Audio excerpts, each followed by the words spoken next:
हमारे ऑफिस के सामने 4-5 पपीज़ की एक छोटी सी फैमिली रहती थी। रोज़ हम उन्हें आपस में खेलते वेलते देखते थे। एक दिन उनमें से एक पपी को हमने सड़क के किनारे खून से लथपथ देखा। लोग आ रहे थे, लोग जा रहे थे। एक दो लोग उनमें से कुछ ऐसे भी थे जो आते थे, रुकते थे और कुछ ब्रेड के टुकड़े फेंक देते थे या पानी से भरा बर्तन वहाँ रख के जाते थे। पर ज़रूरत थी उस पपी को इलाज की। तो जब मैं वहाँ से गुजर रही थी तो मुझे एक एनजीओ का नंबर याद आया और उस पपी की हालत ऐसी थी कि मैंने फटाफट से उस एनजीओ को कॉल की। एंड टू माय सरप्राइज़ वो स्पॉट पे बहुत जल्दी पहुँच गए और ना सिर्फ उन्होंने उस पपी का इलाज करवाया बल्कि पूरा 1 महीना उसे फॉस्टर होम में भी रखा और फिर वापस उसे उसकी फैमिली से मिला दिया। सुनने में ये बहुत ही सिंपल सा इंसिडेंस लगेगा, बहुत ही आम बात, पर किसी की जान बचा लेना और किसी के दर्द को कम कर देना अपने आप में बेहद खास बात है। Hello friends, this is Rashi Kashyap and you are watching Think Box with राशि।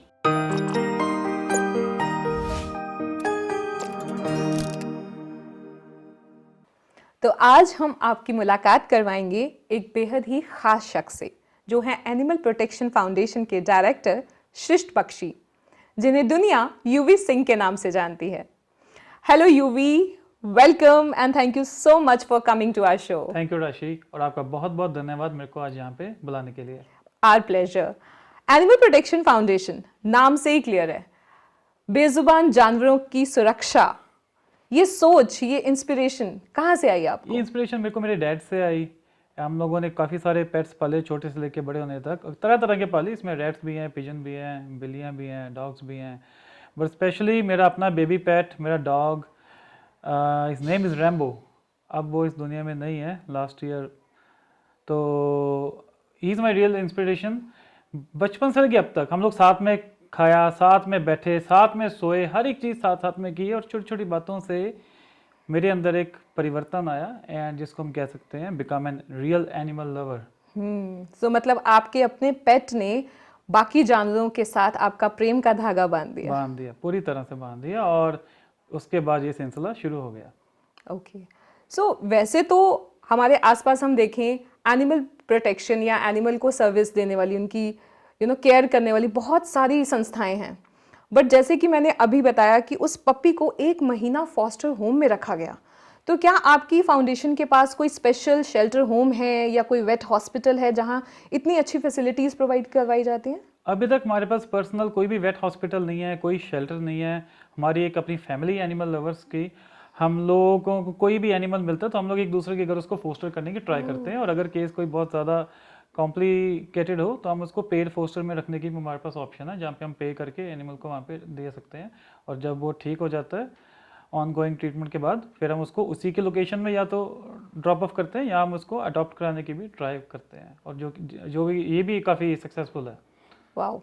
सो मतलब टू माय सरप्राइज कि आज के टाइम पे जहाँ पे there is a craze among youngsters to have foreign breed of dogs, और ये वाला सारा कल्चर चल रहा है, वहाँ पे लोग इंडियन ब्रीड्स को इतना प्यार करते हैं। देखिए, सबसे बेस्ट ब्रीड तो इंडियन ब्रीड ही है जी। फॉरेन ब्रीड जो लोग शौकिया तौर पे अपने घर में रखते हैं, पर बाद में उनको देखना पड़ता है कि वो बीमार हो गए हैं। बीमार चलो हर एक ने होना ही है, but natural process. Indian breed is the most strongest breed in the world. So I really recommend कि आप इंडियन ब्रीड को ही अडॉप्ट करें, और जो कि बिल्कुल भी एक्सपेंसिव नहीं है इसको घर में रखना। ओके। और कई बार ऐसा भी होता है यूवी कि हम फॉरेन ब्रीड्स के डॉग रख लेते हैं, बट क्लाइमेट, एटमॉस्फेयर या उन्हें कुछ बीमारियां हो जाती हैं या उनकी मेंटेनेंस बहुत खर्चा आता है, तो एक बार शौक में लोग ले आते हैं, बट बाद में उन्हें अपने साथ रखना उनके लिए मुश्किल हो जाता है, और फिर ऐसे में वो लोग उनको ऐसे ही अबैंडन करके छोड़ देते हैं। देखो, हर एक ब्रीड की अपनी एक जगह है, उसका एक क्लाइमेट है। अगर हम उसको आउट ऑफ क्लाइमेट लेके आएंगे तो उसकी हेल्थ पे ऑब्वियसली फ़र्क तो पड़ेगा। तो सबसे पहले तो ये गलत बात है। हम शौकिया तौर पे दिखाने के चक्कर में किसी की लाइफ के साथ नहीं खेलना चाहिए। और जब हमारी अपनी ब्रीड्स हैं, इतने ब्यूटीफुल डॉग्स हैं, तो मोस्ट शाइनिंग ब्रीड भी है हमारी इंडियन ब्रीड जो है, तो इसी को अडॉप्ट करने के लिए मेरी सबसे फर्स्ट प्रेफरेंस, आई प्रेफर कि you should have Indian dog in your house. Okay पर जो ऐसे अबेंडन डॉग्स होते हैं या जिन्हें कुछ बीमारियां हो जाती हैं जिनका आप ट्रीटमेंट करते हैं, स्पेशली आपकी फाउंडेशन में जो ऐसे अबेंडन डॉग्स आते हैं, तो उनके अडॉप्शन का भी कोई ऐसा प्रोसीजर या कोई ऐसी प्रोसेस है? हाँ बिल्कुल, हम लोग बहुत सारे अडॉप्शन कराते हैं। एवरी डे हमारे अडॉप्शन प्रोग्राम्स चलते हैं। और जो हमारे पास डॉग्स इंजर्ड होके भी आते हैं, स्पेशली पपीज़, वो अडॉप्ट हो ही जाते हैं। ओके और कोई खास ऐसा अडॉप्शन केस जो आपको लग नहीं रहा था कि कोई इसे अडॉप्ट कर लेगा, but you know to your surprise वो चीज़ हुई? वैसे तो सभी के सभी अडॉप्शन बहुत ही स्पेशल हैं, पर एक केस है स्पेशली इन लॉकडाउन कि हमें जी एक डॉग मिला हाईवे पे।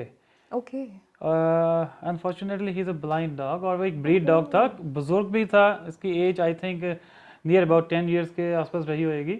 एक तो बूढ़ा डॉग, ऊपर से ब्लाइंड डॉग, और वो जी हाईवे पे सड़कों पे टकरे खा रहा है, कभी ऑटो रिक्शा से, कभी साइकिल से, कभी कहाँ कभी कहाँ।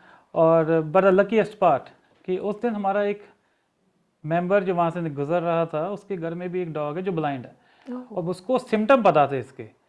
ओके तो उसने दूर से ही देख लिया, he was coming from the opposite side. Okay तो उसने अपनी गाड़ी साइड पे लगाई, वो क्रॉस करके गया और उसने डॉग को उठाया और अपनी गाड़ी में रखा। तो देन ही कॉल मी कि यूवी जी ऐसे ऐसे एक डॉग मिला है। तो मैंने कहा सर आप इसको अपने पास लेके जाइए घर में, तो हम देखते हैं क्या कर सकते हैं। तो एज़ यूजुअल हमने इसके लिए भी अडॉप्शन प्रोग्राम चलाया, और हमारी एक मेंबर जो पहले हमारे जलंधर में हमारे पास थी, और अब वो दिल्ली शिफ्ट कर गए हैं काफ़ी टाइम से। और लॉकडाउन के पीरियड में वो लड़की बेचारी अकेली उसको लेने आई और इस डॉग को अपने पास लेके गई, और इसका तब से लेके अब तक पूरा ट्रीटमेंट करवा रही है, इसकी पूरी केयर कर रही है। इनफैक्ट वो ऑफिस भी जाती है, तो एवरीडे अपने साथ उस डॉग को ऑफिस लेके जाती है। And the good news is कि अब उस ब्लाइंड डॉग की आंखें भी वापस आ रही हैं। क्या ये वही डॉग है जिसकी न्यूज़ हमने नेशनल न्यूज़पेपर्स में भी पढ़ी थी? यस एग्जैक्टली वही डॉग है। ओके तो ये आप ही की फाउंडेशन के थ्रू ये अडॉप्शन प्रोसेस पूरी हुई थी? Yes yes yes. Okay lockdown period की बात की आपने, तो लॉकडाउन का फेज ऐसा फेज था जहां हमें हमारी जान के लाले पड़े हुए थे। लोगों को खुद को सेफ्टी देना एक चैलेंज था, और ऐसे टाइम में आप जानवरों की सेफ्टी के बारे में सोच रहे थे, अडॉप्शन प्रोसेस चल रही थी। तो लॉकडाउन के कुछ एक्सपीरियंस बताइए हमें, क्या चैलेंजेस फेस किया आपने? लॉकडाउन जी पूरी तरह से चैलेंजेस के साथ भरा हुआ था, और स्पेशली एनिमल्स के लिए तो बहुत ही बड़ा चैलेंज था। इनके पास अब कोई जगह नहीं थी जी, कहाँ पे जाके खाएंगे, कहाँ पिएंगे। नॉर्मली रेस्टोरेंट सारे बंद थे, जो इनका मेन पॉइंट है जहाँ से इनको फीडिंग मिलती है खाने की। अपने लोग अपने घर के बाहर आ नहीं रहे थे। हम लोगों ने एक टीम तैयार की, और इस लॉकडाउन के पीरियड पे एक हमने प्लान बनाया कि हम लोग ऐसे ऐसे पूरे सिटी में, आउटर हाईवेज में, इनफैक्ट एडजॉइनिंग विलेजेस होती हैं जो, वहाँ पे भी हम लोगों ने सारा रेगुलरली इसको फीड किया। I think regularly for 3 months हम लोग एक सिंगल दिन भी नहीं रुके, रेगुलर करते रहे सारा का सारा प्रोग्राम। तो फिर सेफ्टी स्टैंडर्ड्स जो थे इस पूरे लॉकडाउन फेज में बहुत मैटर करते थे, तो आपने सेफ्टी स्टैंडर्ड्स कैसे मेंटेन किए? अब इतने सारे वॉलंटियर्स हमारे साथ जुड़े हुए थे जो दिन रात बाहर काम कर रहे थे। अब डर हम लोगों को भी था और उन लोगों के लिए भी था, और उनकी फैमिलीज भी वरीड थी कि हमारे बच्चे जो बाहर जा रहे हैं इनको कुछ हो ना जाए। तो आपको जान के हैरानी होगी, हमारी organisation I think one of the पहली प्राइवेट ऑर्गेनाइजेशन रही होगी जिसने अपने वॉलंटियर्स को पीपीई किट प्रोवाइड की उस टाइम पे। वाओ, सो मतलब आप पूरे पीपीई किट्स पहन के पूरे सेफ्टी मेजर्स के साथ सर्विस करने जाते थे अपनी? Yes, every day, every single day. UV feed drive 3 महीने तक चली, तो ऐसे कौन कौन से जानवर थे जो इस फीड ड्राइव का हिस्सा बने? हम लोगों ने डॉग्स को, कैट्स को, large animal like bull cow, calf, and हमने मंकीज को बहुत फीड किया। और हमारी एक ऐसी संस्था थी जो हमारे एरिया से बहुत दूर जाके हिमाचल डिस्ट्रिक्ट पे हम लोग जाके भी फीड कर रहे थे। और इस पे हम लोगों ने 2 एरिया कवर किए, एक तो चिंतपूर्णी वाला जो बॉर्डर एरिया है, और दूसरा बाबा बालकनाथ की तरफ जो रूट जाता है उस तरफ भी हम लोगों ने रेगुलर फीड किया। बट ये हम लोगों ने कुछ 10-12 दिन में एक बार जाते थे, अपने यहाँ पे ट्रक्स भर के, गाड़ियाँ में जो फूड हमारे पास था, बनानास थे, वाटर बैरल्स भर के लेके जाते थे कि वहाँ पे हम पानी भी प्रोवाइड कर सके, ब्रेड्स, बिस्किट्स, चने, पता नहीं क्या क्या, हर एक चीज़, गाड़ियाँ की गाड़ियाँ, ट्रक के ट्रक भर के हम लोग, ये भी क्योंकि उन लोगों का भी एक सोर्स था कि जो श्रद्धालु जाते थे अपने स्पिरिचुअल जगहों में, टूरिस्ट जाते थे, तो वो लोग खाना डालते थे। अब इनको आदत पड़ चुकी थी उन चीज़ की। एग्जैक्टली। और हमारे पास इंफॉर्मेशन आया कि अब दे वर आल्सो स्टार्विंग, तो हम लोगों ने डिसाइड किया हम ये भी काम करेंगे। जहाँ जहाँ जो हमें मौका मिला हम लोग बस करते ही चले गए और भगवान का साथ मिलता गया और आगे बढ़ते गए। और भगवान करे ये सफ़र जो है और भी आगे चलता रहे। इसी तरह चलता रहे। जी, ये तो था फीड ड्राइव। इसके अलावा आपकी फाउंडेशन जो है जानवरों के लिए क्या क्या करती है? रेस्क्यू ऑपरेशंस आपने बता दिए, और किस किस तरह से जो है ये फाउंडेशन इन जानवरों की मदद करती है?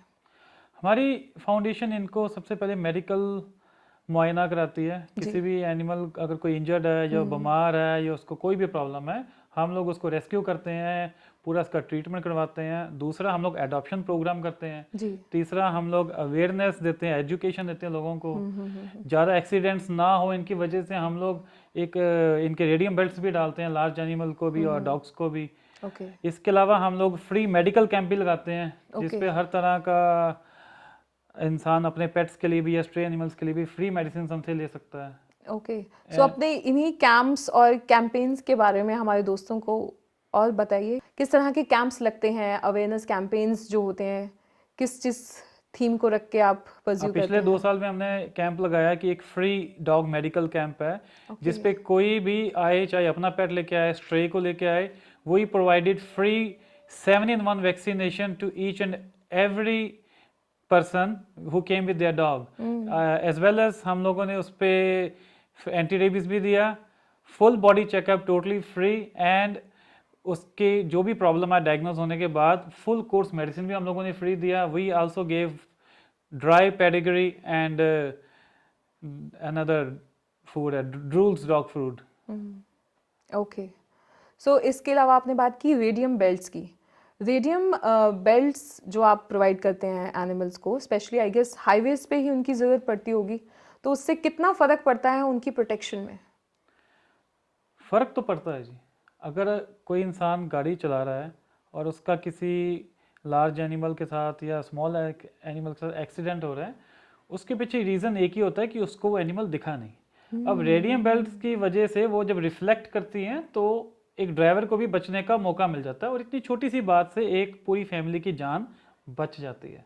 और सर्दी के दिनों में, फॉगी नाइट्स में तो और भी ज़्यादा इम्पोर्टेंस बढ़ जाती है। बहुत ज़्यादा इम्पोर्टेंट, और हम ये जो प्रोग्राम है ज़्यादातर फॉगी नाइट्स, फॉगी सीजन में भी करते हैं। ओके, सो अडॉप्शन प्रोग्राम्स हो गए और आपकी कैंपेन्स हो गई, ठीक है, और अभी आपने बताया कि आप रेडियम बेल्ट्स भी जो हैं प्रोवाइड करते हैं एनिमल्स को। सो एक बहुत ख़ास प्रोसेस है जो इन दिनों ज़रूरत भी है और लोग करवाते भी हैं, मतलब लोकल लेवल्स पे मैंने देखा है, स्टेरिलाइजेशन प्रोग्राम्स। तो क्या आपकी फाउंडेशन वो भी करवाती है? हाँ जी, हम लोग अब कुछ महीने से स्टेरिलाइजेशन प्रोग्राम भी कर रहे हैं, जो कि बिल्कुल फ्री ऑफ कॉस्ट है। कोई भी हमें कांटेक्ट कर सकता है स्टेरिलाइजेशन के लिए, हम वो भी अपने ही खर्चे पे करवा के देते हैं।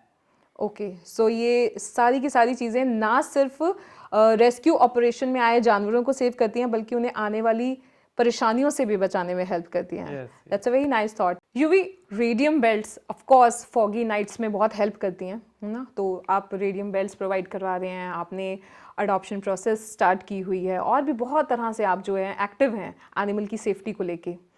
सो ये सारी चीज़ें तो बाकी ऑर्गेनाइजेशंस भी करती हैं जो एनिमल से रिलेटेड हैं।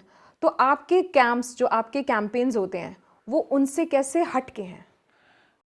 पिछले 2-3 सालों से हम लोग एक ऐसा कैंप लगा रहे हैं जो इस पूरे संसार में इस तरह का सिमिलर कैंप नहीं लगा, जो stray animals and even pet animals के लिए भी था। इस पे हम लोगों ने आने वाले हर एक पेट ओनर को और उसके पेट को जो चीज़ें प्रोवाइड की, उसमें था 7-in-1 vaccination, anti rabies vaccination, full body checkup, और जो भी प्रॉब्लम डायग्नोज होती है उसका फुल कोर्स मेडिसिन भी टोटली फ्री ऑफ कॉस्ट दिया गया। इतना ही नहीं, हम लोगों ने इस कैंप में हर एक डॉग को gravy pedigree and dry drool food भी हम लोगों ने प्रोवाइड किया। Wow, that's nice. Which was totally free, एक सिंगल पैसा चार्ज नहीं था किसी को, और ये हम पिछले 2-3 सालों से लगातार करते आ रहे हैं और आगे भी इसको करते रहेंगे। ग्रेट। मुझे ना एक दिक्कत होती है स्ट्रे एनिमल से, स्पेशली विद डॉग्स। जब मैं देखती हूँ कि सड़कों पे और वो फ्लाईओवर्स के नीचे बिचेस अपने छोटे छोटे पपीज़ को लेके बैठी होती हैं, वो आते जाते हम उन्हें देखते हैं, कभी कभी कुछ खाने के लिए भी दे देते हैं, बट आफ्टर सम टाइम हम देखते हैं कि उनमें से सिर्फ एक जिंदा बचा है या 2 जिंदा बचे हैं। सो ऐसी जब सीन हम देखते हैं तो हमें लगता है कि स्टेरिलाइजेशन एक बहुत इम्पॉर्टेंट प्रोसेस है, बट वो अच्छी तरह से फॉलो नहीं हो पा रही। तो आपकी फाउंडेशन इसके लिए क्या कर रही है? सबसे पहले तो हम लोगों को ये समझने की जरूरत है कि sterilisation is the only solution कि जिससे इस सारे मसले का हल हो सकता है। किसी को नहीं पसंद उनके एरिया में डॉग्स मरे, पपी पैदा हो ना बचे, तो स्टेरिलाइजेशन के ऊपर ही हम लोगों ने अब जोर देना शुरू किया है। हम लोग स्टेरिलाइजेशन करवा रहे हैं और मेरा तो ये मैसेज भी है, मैं आपके माध्यम से देना चाहूँगा कि सभी को स्टेरिलाइजेशन के ऊपर जरूर अपना ध्यान देना चाहिए। जो कोई भी ऑर्गेनाइजेशन है या जो कोई भी एनिमल लवर है, अपने एरिया के डॉग्स को जरूर स्टेरिलाइजेशन करवाएं आप। जी, और ये तो बात हुई एनिमल्स की। अब हम आते हैं बर्ड्स पे। बर्ड्स जो कहीं ना कहीं हमें अपने कॉलोनी के ग्राउंड पे मिल जाएंगे आपको, जख्मी हालत में पड़े हुए या सड़क के किनारे पड़े रहते हैं, जिनका आजकल जो इंसिडेंसेस हैं बहुत ही ज़्यादा तादाद में आ रहे हैं बिकॉज ऑफ चाइना डोर। उससे क्या होता है कि उनको कट्स पड़ जाते हैं और हमें समझ ही नहीं आता कि उस परिंदे की कैसे हेल्प करें। तो ऐसी कोई कैंपेन या कोई ऐसा ट्रीटमेंट आपकी और फाउंडेशन ने स्टार्ट किया? यस, हम लोग बहुत सारे बर्ड्स को ट्रीट करते हैं। ओके। और जहाँ तक आपने अभी चाइना डोर की बात की है, तो चाइना डोर बर्ड्स के लिए भी बहुत खतरनाक है, एनिमल्स के लिए भी है, ह्यूमंस के लिए भी बहुत ज़्यादा खतरनाक है। और इसके ऊपर भी हम लोग कैंपेनिंग कर रहे हैं। और बर्ड्स अगर आपको कहीं पे भी मिलता तो मेरा ये मैसेज है कि आप जरूर किसी ऑर्गेनाइजेशन को, नहीं तो किसी न किसी नियर बाय वेट के पास जरूर लेके जाएं। आपकी छोटी सी एफर्ट उसकी जान बचा सकती है। जी। और अगर आपको कोई और कांटेक्ट करने के लिए संस्था ना मिले तो you can always contact animal protection foundation. So ये तो बात हो गई डॉग कैंप्स की, अवेयरनेस कैंपेन्स की। कोई ऐसा मेमोरेबल रेस्क्यू ऑपरेशन जो बहुत अलग सा हो या एकदम से आपके सामने आ गया और आपको समझ में नहीं आया क्या करें, और जो आपको आज तक याद है? सबसे पहले तो हर रोज कोई ना कोई ऐसा केस आ जाता है जो बहुत चैलेंजिंग है, अपने आप में मेमोरेबल है जी। बट चलो एक केस अगर आपने पूछा मैं आपको बताता हूँ कि एक हमारे पास केस आया जी, ईगल एक फंसा हुआ है। अगर आपने विलेजेस में देखा होगा या खेतों वाले एरिया में देखा होगा, एक हाई टेंशन वायर वाला टावर होता है, बहुत बड़ा, बड़ी इसकी हाइट होती है। अब इस पे चढ़ेगा कौन? तो हम लोगों ने उस टाइम पे फिर फायर ब्रिगेड का सहारा लिया। अब फायर ब्रिगेड आ गई, अब उसके ऊपर करंट इतना ज़्यादा है, फायर ब्रिगेड भी कैसे चढ़ेगी? एग्जैक्टली। फिर हम लोगों ने इलेक्ट्रिसिटी डिपार्टमेंट की भी हेल्प ली। और वहाँ पर अब ट्रैफिक इकट्ठा हो गया क्योंकि हमारी टीम्स आ रही थी, काफ़ी सारे लोग आ रहे थे। हम लोगों ने ट्रैफिक पुलिस का भी हेल्प लिया और काफ़ी लंबा ऑपरेशन चला और हमने उस ईगल को उतारा। और जब उसको उतारा तो हम लोगों ने क्या देखा कि वो उसके ऊपर चाइना डोर के अंदर फंसा हुआ था। इस तरह के और भी बहुत सारे चैलेंजेस हैं कि लाइक कुछ डॉग्स हैं, पपीज़ हैं बेचारे, उनको गाड़ियाँ हिट करती हैं, उनकी आंखें बाहर आ जाती है, किसी की हड्डियाँ बाहर आ जाती हैं, किसी का कीड़े पड़े हैं, किसी को ट्यूमर हो रखा है। मतलब every case is a challenging, every case is a memorable. तो यही बस हमारी ज़िंदगी का सिलसिला और ऐसे ही आगे आगे चलता जाएगा। ऑफ कोर्स आपने ट्यूमर केस की बात की तो मैं नहीं भूल सकती, क्योंकि मेरी ही कॉलोनी में था वो डॉग जिससे मतलब उससे देखा नहीं जा रहा था और ऐसे लग रहा था उसको रोज़ तिल तिल मलते देखना, और कैसे आपकी फाउंडेशन ने हेल्प की उसमें। और मेरे को आज भी याद है कि आपने कहा था कि वो डॉग यूवीजी बचेगा नहीं, इसको कुछ कर लो। तो हम लोग आए, उसको लेके गए और आई थिंक 1-1.5 महीना लग गया था उसको ट्रीटमेंट होते, और आज वो बिल्कुल नॉर्मल है, बहुत ही एक्टिव है और बहुत ही खुश है। और कभी ऐसा हुआ है कि आप अपने किसी रेस्क्यू ऑपरेशन के लिए जा रहे हैं तो वो तो रेस्क्यू हो गया, बट उसके बीच में से एक और रेस्क्यू ऑपरेशन निकला है ऑल ऑफ अ सडन? ये अक्सर होता है हमारे पास, बट इस पे भी मैं आपको एक यादगार किस्सा बताता हूँ। हम लोग जी एक केस पे गए, एक्सीडेंट केस था, तो हमने उसको अच्छे से कर लिया, सब ठीक ठाक हो गया। अचानक से ना कुछ आवाज़ आ रही है, जैसे कोई चीज़ तड़प रही है, कोई चीज़ रो रही है, पर देखो कुछ भी नहीं रहा।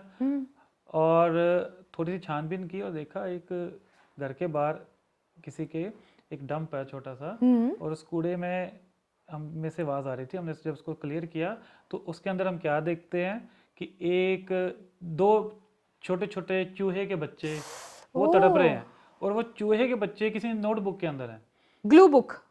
हमें पहले देखने में लगा नोटबुक है। ओके। तो जब हमने उसको बाहर निकाला, जब उसको खोला तो वो देखा कि वो कोई बुक है जो की चिपचिपी चीज़ के साथ भरी हुई है, उसके ऊपर चूहे लगे हैं, तो उस ग्लू के उस बुक के बाहर लिखा हुआ था ग्लू बुक, जो इन रैट्स को ट्रैप करने के लिए एक नया चीज़ मार्केट में आया हुआ है। अब उनको बाहर निकालना, वो जो तड़प रहे हैं, इतनी तेज तेज चिक्के मारे जैसे ची ची ची ची आवाजें आ रही हो आपकी कानों में, जो स्टेन की तरह बज रही हैं। अब हम करें तो क्या करें, अब इसको कैसे निकालें? तो हम लोगों ने जी, जैसे कोई माइक्रोस्कोपिक सर्जरी होती है उस तरह से हम लोगों ने छोटे छोटे तीले लिए, ठीक है, और कुछ सोल्यूशन मंगाया स्पेशल टाइप का जो इन ग्लू से रिलीफ कर सकता है स्किन को, और घंटों लगे हमें उनके साथ उसको होली होली प्रोसेस करते करते करते हम लोगों ने उस बच्चों को बाहर निकाला। और इतनी छोटी सी वो बुक और इतनी भयानक उसका काम है। आई थिंक ये एक बहुत बड़ी क्रूएलिटी है, ये नहीं होना चाहिए। ये मार्केट पे चीज़ें बिल्कुल नहीं आनी चाहिए, बैन होनी चाहिए, और स्पेशली लोगों को इसको खरीदने से पहले 4 बार सोचना चाहिए। अगर आप भगवान में थोड़ा सा भी विश्वास रखते हो तो कम से कम ऐसा कोई काम मत करो जिससे कोई तड़पे, कोई मरे। बिल्कुल बिल्कुल। और यही चीज़ जो है सोचने वाली बात है कि एक तरफ हम लोग घरों में रैट किलर पॉइजन यूज़ करते हैं या फिर चूहे भगाने वाली चीज़ों की यूज़ करते हैं कि ये चले जाएं हमारे घर से, और दूसरी तरफ इन जानों की सुरक्षा के लिए ऐसी ऐसी फाउंडेशंस हैं। सो देखा जाए ना, ऑन द होल तो सोसाइटी 3 पार्ट्स में डिवाइडेड है। एक लोग जो एनिमल लवर्स हैं, बहुत प्यार करते हैं। दूसरे जो एनिमल हेटर्स हैं, मतलब उन्हें बिल्कुल ही पसंद नहीं है एनिमल्स, एंड समटाइम्स तो हम ऐसा देखते हैं कि उन्हें मारा जाता है, पीटा जाता है। और तीसरी कैटेगरी है सबसे कूल कैटेगरी, न्यूट्रल कैटेगरी, उनको किसी तरह से कोई फ़र्क नहीं पड़ता। तो आप कैसे देखते हैं सोसाइटी के इन तीनों टाइप्स को? जो सबसे अच्छी बात तो यह है कि एनिमल लवर्स की तादाद बढ़ती जा रही है, सामने आ रहे हैं जी। और एक तरह का मेरा मानना है कि एक रेवोल्यूशन शुरू हो चुका है जो आने वाले समय में बहुत ही बड़ा हो जाएगा। एनिमल हेटर्स हैं, इनके लिए तो मैं यही कह सकता हूँ कि अगर आप भगवान पे विश्वास रखते हो तो वो भगवान आपको कभी इजाज़त नहीं देगा कि आप किसी के साथ कोई क्रूरल्टी करो या किसी का बुरा करो। और जो न्यूट्रल है उनके लिए तो बड़ी सिंपल सी बात है, आप एक बारी आइए, किसी छोटे से पप्पी के सिर पे हाथ रखिए, उसको गोदी में उठाइए और अपने आप को भी डायरेक्शन दीजिए। वाओ, यूवी, कौन सोच सकता है कि कोई रेस्क्यू ऑपरेशंस इतने इंटरेस्टिंग भी हो सकते हैं। और जैसे ये रेस्क्यू ऑपरेशन इंटरेस्टिंग है, वैसे ही एनिमल से रिलेटेड कुछ वीडियोस जो हम आए दिन सोशल मीडिया पे देखते हैं बहुत डिस्टर्ब करते हैं। एक तरफ आप हैं, आपकी फाउंडेशन है जो इनके रेस्क्यू के लिए, इनकी प्रोटेक्शन के लिए काम कर रही है, और दूसरी तरफ वो लोग हैं जो बिल्कुल भी परवाह नहीं करते कि एनिमल्स की क्या फीलिंग्स होती हैं। मुझे याद आ रहा है एक इंसिडेंस कि एक वीडियो वायरल हुई थी कुछ साल पहले, जहां 12 से 15 साल के बच्चे एक डॉग को बांध के उसे ना एक सरोवर के किनारे लेके जा रहे थे, और वो चिल्ला रहा था, वो छूटना चाहता था, बट उसको बांधा हुआ है और उसको पकड़ पकड़ के ऐसे झूला झुलाते हुए वो लेके गए उस सरोवर के पास और ऐसे ही उसे उसके अंदर फेंक दिया। और उनकी आंखों के सामने हम देख रहे हैं, ऐसे खून खौल रहा है कि वो बचना चाहता है, वो अपनी जान बचा के भागना चाहता है, पर वो बंधा हुआ है। तो जब ऐसी क्रुएलिटी आप देखते हैं, ऐसा एनिमल अब्यूज़ आप देखते हैं, तो बहुत बहुत गुस्सा आता है ऐसे में, और स्पेशली जब आप एक एनिमल लवर हैं। तो एनिमल प्रोटेक्शन फाउंडेशन है, एनिमल्स को प्रोटेक्ट करने के लिए आप जैसे लोग भी हैं, पर एनिमल प्रोटेक्शन से रिलेटेड लॉज, उनका क्या, वो कैसे हैं, कैसे इम्प्लीमेंट हो रहे हैं, हो भी रहे हैं या नहीं? राशि जी, वो वीडियो मैंने भी देखी थी। इसके अलावा भी बहुत सारे केस हुए। एक हथनी को मार दिया गया, उसके मुंह के अंदर बम लगा के पूरा इंडिया के अंदर रोला पड़ा इस बात का। इसके अलावा अभी रिसेंट केस भी है, एक हथनी को आग लगा दी किसी ने जी। तो कमी कहीं ना कहीं लॉज के अंदर है। लॉज हैं तो इम्प्लीमेंटेशन नहीं है, मगर अब होगा। अब सुनने में आया कि अब इन लॉज के ऊपर अमेंडमेंट होने जा रही है। अब 70,000 प्लस और 2 से 5 साल की सज़ा हो सकती है। और अगर अब लॉज स्ट्रिक्ट हो जाएंगे तो इन चीज़ों के ऊपर फ़र्क पड़ेगा। और सारा कुछ लॉज के ऊपर डिपेंड है, हमारी सरकारों के ऊपर डिपेंड है, हमारी एडमिनिस्ट्रेशन के ऊपर डिपेंड है। अगर ये स्ट्रिक्ट होंगे तभी जो लोग गलत काम कर रहे हैं, इलीगल काम है सारे के सारे, तो वो बंद होएंगे। जी बिल्कुल। और आज यहाँ इंसान को इंसाफ के लिए इतना भटकना पड़ रहा है, तो फिर जानवरों की तो क्या ही बिसात है। और इसीलिए इंसिडेंसेस याद आते हैं मुझे, मतलब there are an number of incidents जो एनिमल अब्यूज, एनिमल क्रुएलिटी के साथ जुड़े हुए हैं। तो उसमें ना कंपैरिजन अपने आप आ जाता है। एक तरफ हमारे ही देश में ऐसे लोग हैं जो एनिमल लवर्स हैं, हमारे पड़ोसी देश में एक ऐसा फेस्टिवल है जहाँ डॉग्स को, मतलब उनका होना, उनके वजूद को सेलिब्रेट किया जाता है, उन्हें पूजा जाता है। बिल्कुल। और दूसरी तरफ हमारे ही देश का एक ऐसा हिस्सा है जो इन्हीं जानवरों को मार के इनका मीट खाता है, स्पेशली डॉग मीट। तो ऐसी ऐसी जब इंसिडेंसेस सुनते हैं तो हमें लगता है कि what are we doing on this social media platform. हम हैशटैग चला रहे हैं, ईच लाइव मैटर्स, है ना, हम हैशटैग रन कर रहे हैं और हम कैंपेन्स रन कर रहे हैं, हम सेव एनिमल चैलेंज, है ना, इन चीज़ों में पढ़ रहे हैं। पर रियलिटी में लोकल लेवल पे हम इनकी प्रोटेक्शन के लिए क्या कर रहे हैं, हम एक्चुअली क्या कर रहे हैं?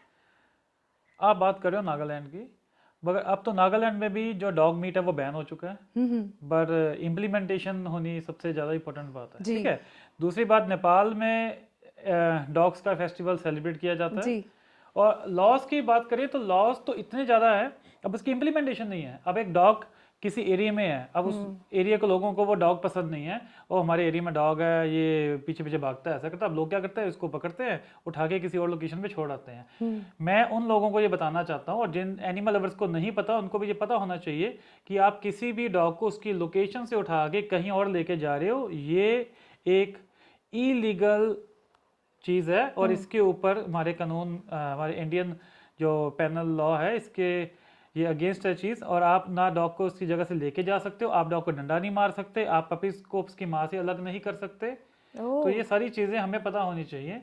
अगर कोई भी इंसान फीड करने जा रहा है, उसको लोग तंग कर रहे हैं फीडिंग करने से, वो भी लॉ के अंदर एक एक्ट है कि वो इंसान एक रिपोर्ट लिखा सकता है, कोर्ट के अंदर केस फाइल हो सकता है कि मेरे को हरासमेंट की जा रही है। और किसी को हक नहीं है कि वो उस इंसान को रोके जो फीडिंग कर रहा है। अरे वाह, ये चीज़ जो थी, मुझे लगता है मैक्सिमम लोगों को इस बात की अवेयरनेस नहीं है कि if you are a dog lover और आप अपने कॉलोनी में या अपने मोहल्लों में डॉग फीडिंग करते हैं या किसी भी तरह से डॉग्स की या एनिमल्स की प्रोटेक्शन के लिए कोई काम करते हैं, तो लॉ आपके साथ भी कहीं ना कहीं खड़ा है, पर उसके लिए आपको अवेयर होना पड़ेगा, आपको जागरूक होना पड़ेगा, और आपको भी थोड़ा सा स्ट्रिक्ट होना पड़ेगा, और आपको अपने हक पता होने चाहिए। अगर आपको अपने हक ही नहीं है तो आपको तो कोई भी आके कुछ भी बोलता रहेगा, आप सुनते रहोगे क्या? तो आप थोड़ा सा स्टैंड लीजिए, अपनी कोई नियर बाई ऑर्गेनाइजेशन को अपने साथ में जोड़ें, अपनी भी खुद की टीम बनाएं, जी। और सही काम को आप जरूर करते रहें। जी बिल्कुल, बहुत अच्छा पॉइंट आपने बताया कि आप अकेले कुछ नहीं कर सकते हैं, ठीक है, you need a good team. तो एनिमल प्रोटेक्शन फाउंडेशन भी ऑफ कोर्स एक टीम वर्क होगा। बिल्कुल। तो जैसे आप एक्टिव हैं, आपके बाकी टीम मेंबर्स भी आपका सपोर्ट करते हैं क्या? कैसे कैसे उनकी हेल्प आपको रहती है इस सर्विस में? मैक्सिमम हेल्प तो मेंबर्स की ही है। जी।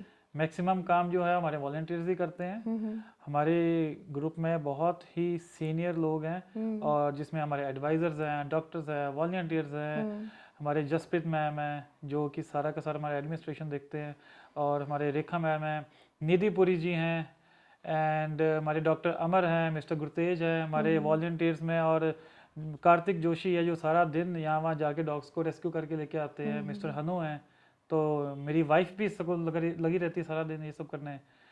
तो इसी तरह से हम लोग लगे रहते हैं कुछ ना कुछ कहीं ना कहीं। और अगर कोई नया हमें कोई कांटेक्ट करता है, हम उसको भी यही मोटिवेट करते हैं कि आप भी आओ, हमारे साथ जुड़ो, फिजिकली जुड़ो, फिजिकली हेल्प करो। Physically effort is a most important effort. जी बिल्कुल, जो सेवा भाव जो निकल के आता है वो सबसे ज़्यादा इम्पोर्टेंट रहता है। यस, फॉर एग्जाम्पल अगर हम मंदिर में जा रहे हैं, गुरुद्वारे में जा रहे हैं, हम दान दे रहे हैं, बट इंपॉर्टेंट है कि आप वहाँ पर जाके सफाई करो, वहाँ पे जाके बर्तन साफ करो। जो फिजिकल एफर्ट्स है ना, वो आपके कर्म के अंदर ऐड होते हैं। Oh wow, that's nice. और आपकी टीम में, क्योंकि आप कहते हैं कि रोज़ आपके इतने सारे केसेस आते हैं, आप इतने रेस्क्यू ऑपरेशंस करते हैं, तो मेडिकल साइड से आपको किस तरह की हेल्प रहती है? क्या कुछ डॉक्टर्स हैं टीम में? यस, हमारे पास डॉक्टर्स हैं। जी। हमारे जो कि मेन हेड एडवाइज़र डॉक्टर हैं वो हैं डॉक्टर रजत कठोरिया। हमारे जो कि हेड सीनियर सर्जन हैं वो हैं डॉक्टर प्रभजीत सिंह, तो जो कि हमारे 99% केसेस यही हैंडल करते हैं। ओके, सो ये डॉक्टर्स लोकल लेवल पे ही आपको अवेलेबल होते हैं या बाहर से भी कभी आप हेल्प लेते हैं? वैसे तो ये हमारे डॉक्टर प्रभजीत हैं, वो लोकल नहीं है, वो स्पेशली लुधियाने से यहाँ पे आते हैं सर्जरी करने के लिए। और डॉक्टर रजत जो हैं वो हमारे पास लोकली अवेलेबल है, उनका अपना एक प्राइवेट क्लिनिक है जहाँ पे हम अपने सारे केसेस को लेके जाते हैं। सो ये जो डॉक्टर्स हैं आपको आप कह रहे हैं कि एक लुधियाना से स्पेशली जालंधर ट्रैवल करके आते हैं और दूसरे डॉक्टर्स का उनका एक प्राइवेट क्लिनिक है। तो जो आपकी फाउंडेशन से जो रेस्क्यू केसेस जाते हैं या जो एक्सीडेंटल केसेस जाते हैं, तो क्या उनका इलाज वो फ्री ऑफ कॉस्ट करते हैं? नहीं, वो लोग हमें मिनिमम चार्ज करते हैं। ओके, फ्री ऑफ कॉस्ट नहीं, और वो होना भी नहीं चाहिए क्योंकि हमारे केसेस ही बहुत ज़्यादा होते हैं। जी एग्जैक्टली। अगर वो फ्री करेंगे तो सारे दिन उनको यही काम करना पड़ेगा, तो वो अपनी अर्निंग कमी कर ही नहीं पाएंगे। तो वो हमें ज़रूर चार्ज करते हैं, बट मिनिमम चार्ज करते हैं। तो आप फिर ये जो सारा खर्च होता है या जितने भी आपको एक्सपेंसेस आते हैं, तो इसमें किसी तरह की कोई गवर्नमेंट हेल्प हो रही है आपको? नहीं, किसी तरह की कोई भी गवर्नमेंट हमें हेल्प नहीं है, सारा का सारा एनिमल लवर्स का योगदान है, इसके अलावा कुछ नहीं। तो मेडिकेशन, फीड ड्राइव, कैंपेन्स, है ना, और आपने कहा कि आप बहुत बड़ा फ्री डॉग कैंप लगाते हैं, स्टेरिलाइजेशन प्रोग्राम्स हैं, ये मतलब इतनी सारी चीज़ें हैं। और जो डॉक्टर्स हैं वो भी अपनी फीस लेते हैं, दिन के 10-10 केसेस और उससे भी ज़्यादा केसेस आते हैं। तो भाई साहब पैसा कहाँ से आता है इतना? ये सभी एनिमल लवर्स के योगदान से आता है। हम लोग अब थोड़ा बहुत प्रमोट भी करते हैं इसको सोशल मीडिया में, लोगों को रिक्वेस्ट करते हैं कि अगर आप डोनेशन कुछ दे सकते हैं तो ज़रूर दें, फिजिकली हेल्प करें, हमारे साथ वॉलंटियरिंग करें, ये तो एडवाइस करें हमें। तो ये सब करते करते सब कुछ हो ही जाता है। इरादा पक्का हो तो क्या इम्पॉसिबल है। अरे क्या बात कही आपने, सही बात है। जिनके इरादों में दम होता है फिर वो नामुमकिन से मुमकिन काम भी बहुत आसानी से कर लेते हैं। बिल्कुल। सो ये जो आपकी जर्नी अब चल रही है, इसकी फाइनल डेस्टिनेशन क्या है? मतलब आपका क्या ड्रीम प्रोजेक्ट है, क्या अचीव करना चाहते हैं आप इसी फील्ड में? मेरा ड्रीम प्रोजेक्ट है जी, एक तो animal sanctuary, really wanted to have a largest animal sanctuary in Punjab, कि जिसमें हर एक तरह के हम एनिमल्स को उसमें रख सके और एक नेचुरल एटमॉस्फेयर दे सकें जी।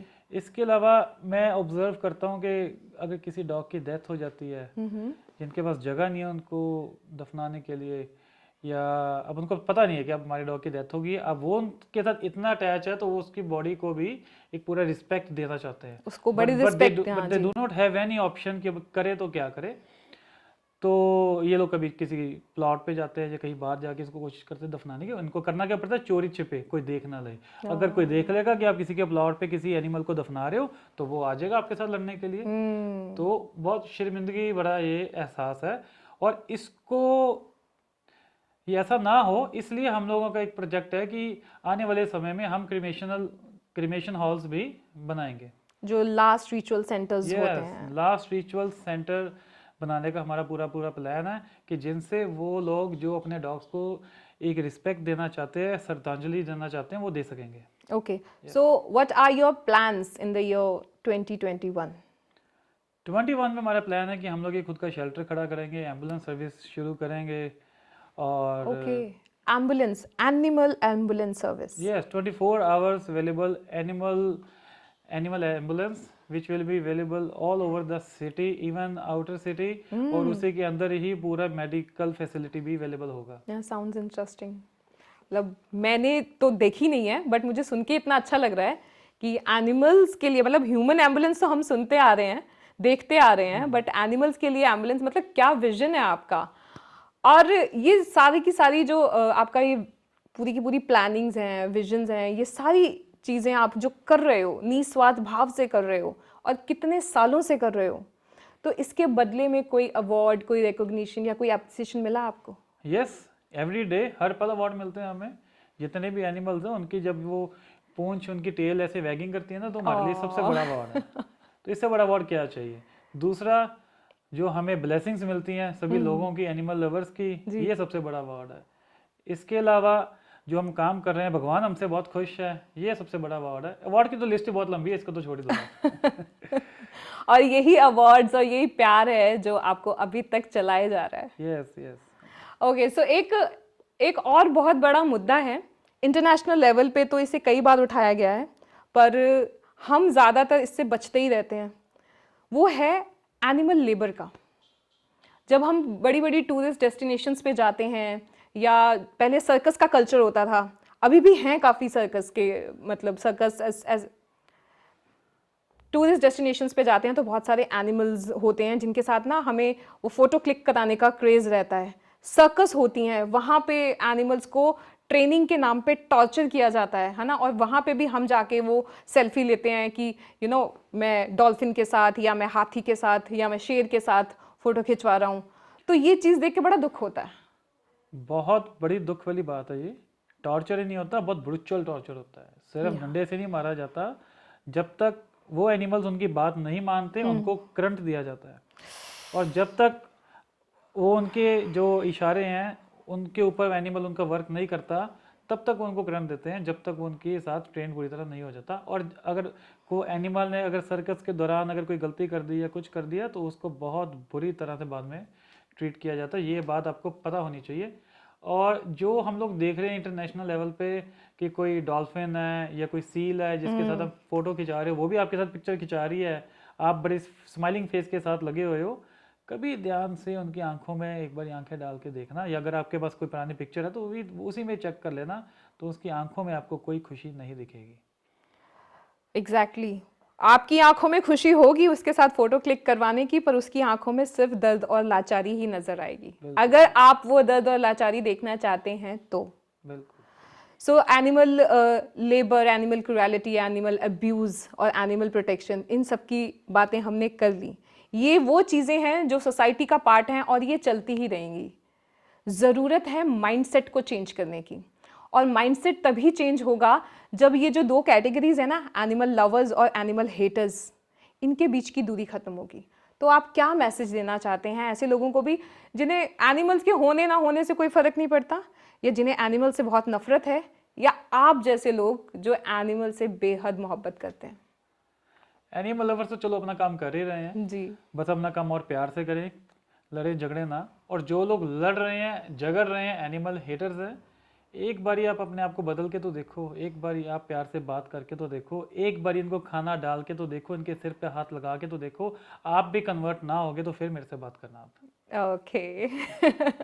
और आप बताइए प्लीज़ हमारे व्यूअर्स को, हमारे फ्रेंड्स को, अगर कोई कंट्रीब्यूट करना चाहे एनिमल प्रोटेक्शन फाउंडेशन में किसी भी तरह से, जैसे आपने कहा फिजिकल सेवा भी हो सकती है, और कोई फीडिंग ड्राइव का पार्ट बनना चाहते हैं, या किसी मेडिकेशन या किसी और तरह से ट्रीटमेंट में हेल्प करना चाहते हैं, तो वो आपको कैसे कांटेक्ट करें? हमारा फ़ोन नंबर दिया होता है, जी। It is 9888322560। ओके, इस पे आप हमें कांटेक्ट कर सकते हो, आप हमें ईमेल कर सकते हो, जी, व्हाट्सएप कर सकते हो, तो will be get in your touch. और जिस तरह से भी आप योगदान देना चाहते हो, और हम आपको सारी तरह के ऑप्शंस देंगे, और आप हमारे साथ ज़रूर अटैच हो। जी। भगवान से दुआ है कि आपका जो ड्रीम है शेल्टर होम बनाने का, वो जल्द से जल्द पूरा हो, और बहुत सारे एनिमल लवर्स आपकी संस्था से आके जुड़ें और आपके उस ड्रीम को जल्द पूरा करने में आपकी मदद करें। थैंक यू राशि for calling me here, and specially box 19। मैं उम्मीद करता हूँ कि आज की हमारी इस शो के बाद काफ़ी नए एनिमल लवर्स पैदा होंगे, एंड जो हेटर्स हैं, जो डॉग्स को मारते हैं, वो कम होंगे, और एक बारी सोचेंगे कि हम ये क्या कर रहे हैं, और अपने आप को थोड़ा सा सुधार के एक बारी ज़रूर देखें। आपकी ही खुद की ज़िंदगी सही होएगी। और आई होप कि क्रूरल्टी भी दुनिया में कम हो, और आपके माध्यम से पूरी दुनिया को ये मैसेज पहुंचेगा और क्या क्या इनके राइट्स हैं, और क्रूरल्टी के ऊपर अब कुछ ना कुछ फ़र्क पड़ेगा, चाहे वो एक बूंद के बराबर ही क्यों ना हो। जी। It also makes a big change. Yeah thank you. बूंद बूंद बूंद से सागर बहता है। बूंद बूंद से सागर भरता है, एग्जैक्टली। तो वो सागर भी एक दिन ज़रूर भरेगा। Thank you. Our pleasure. So अगर आप तक पहुंच पाए हैं बेजुबान जानवरों के एहसास हमारे इस शो के ज़रिए, तो हमें कमेंट सेक्शन में ज़रूर बताइएगा कि आपको आज का एपिसोड कैसा लगा। और अगर आप हैं एनिमल लवर, या इस एपिसोड के बाद बनना चाहते हैं animal lover, and if you really want to make a difference in the society, तो आप जुड़ सकते हैं एनिमल प्रोटेक्शन फाउंडेशन के साथ। तो चलिए अब मिलेंगे आपको अगले एपिसोड में। Till then, stay connected and keep watching Think Box with Rashi.